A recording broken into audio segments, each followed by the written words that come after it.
নমস্কার বন্ধুরা, আমি সীমা আর আমার আরও একটি ব্লগে আপনাদের অনেক অনেক স্বাগত জানাই। তো মায়াপুর ভ্রমণের প্রথম পর্বটা তো আপনাদের সাথে শেয়ার করেছিলাম, আর দ্বিতীয় পর্বে আমরা কোথায় ব্রেকফাস্ট করলাম, কোথায় লাঞ্চ করলাম, আর সাথে কোথায় কোথায় ঘুরলাম সেটা দেখার জন্য অবশ্যই কিন্তু ব্লগটা শেষ অবধি দেখতে হবে। আর ভালোবেসে অবশ্যই একটু লাইক কমেন্ট করেছে। এরা সব খেয়ে ফাঁকা করে দিল আর আমরা এখনো ধরতেও পারলাম না। ফুল প্ল্যাটার একটা আলুর পরোটা, দাম 50 টাকা, তাই তো? এর আগের বার যখন আমি মায়াপুর এসেছিলাম তখনও আমি এইখানে খেয়েছিলাম, আর এবারেও খাচ্ছি। এবার নিয়েছি আলুর পরোটা, আগের বার নিয়েছিলাম ধোসা। তো এটা একবার ট্রাই করে দেখি কেমন।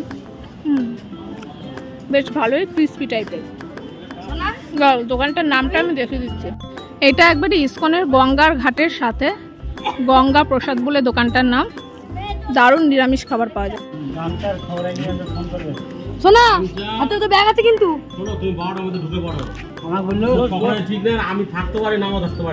তো এখন আমরা চলে এসেছি মায়াপুর ইসকনের সামনে। তো এরপর আমরা ইসকনের ভেতরে, এখানে প্রচন্ড আওয়াজ হচ্ছে, আশা করি ভয়েসটা শোনা যাচ্ছে না, কিন্তু ভয়েস রেকর্ড দেওয়ার চেষ্টা করছি। হরে কৃষ্ণ কৃষ্ণ কৃষ্ণ হরে হরে, হরে রাম। এত উঁচু ক্যামেরা আনলেও শেষটা চূড়াটা পাবে কিনা সন্দেহ নেই। দূর থেকে হরে কৃষ্ণ কৃষ্ণ কৃষ্ণ হরে হরে, হরে রাম হরে রাম।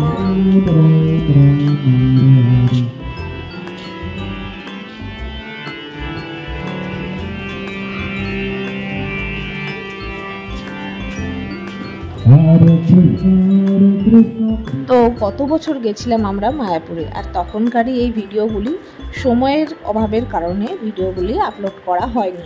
তো এখন আছি আমরা গদা ভবনের সামনে। আজকে দুপুরের খাবারটা আমরা এখানেই খাবো। আর এরকম গৌরনীতাই ধর্মশালার মতো আরও অনেকগুলি গেস্ট হাউস আছে, যেখানে গিয়ে আপনারা স্বল্প পয়সার বিনিময়ে থাকতে পারেন। আর এটা হচ্ছে মূল মন্দির। আমরা এখন এখানেই প্রবেশ করব। এখানেও ফটোগ্রাফি ভিডিওগ্রাফি অ্যালাউ নেই, তাই সমস্ত কিছু বাইরে জমা দিয়ে আমরা মন্দিরে প্রবেশ করব। আর এরপর এখান থেকে চলে যাব গোশালা। এই গরমে অবস্থা পুরো খারাপ। গোশালা যাবেন? এখন যাচ্ছি আমরা গোশালা।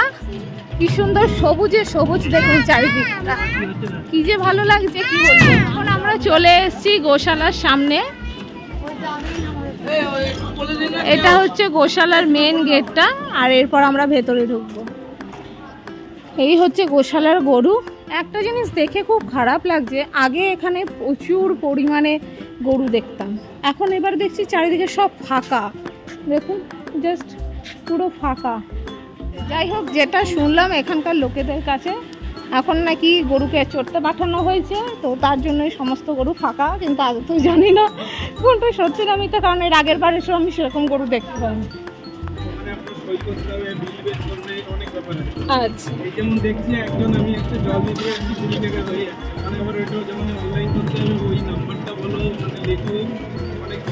কিন্তু তাহলেও আমাদের একটু সুবিধা হয়, কারণ সবসময় অত ক্যাশ ক্যারি করা তো সম্ভব হয় না। কোনো একটা জিনিস পছন্দ হলেও তখন নেওয়া যাচ্ছে না ক্যাশ না থাকলে। গোশালা ঘুরে আমরা এখন আবার গদা ভবনের দিকে রওনা দিচ্ছি। আর যে দুপুরের সেবাটা আমরা ওইখানেই করব। গদা ভবনে খাওয়ার লাইনটা একবার জাস্ট দেখুন, এত ভিড় কি বলবো।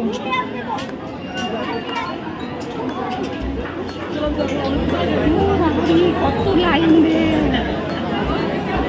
লোকে লোকারণ্য।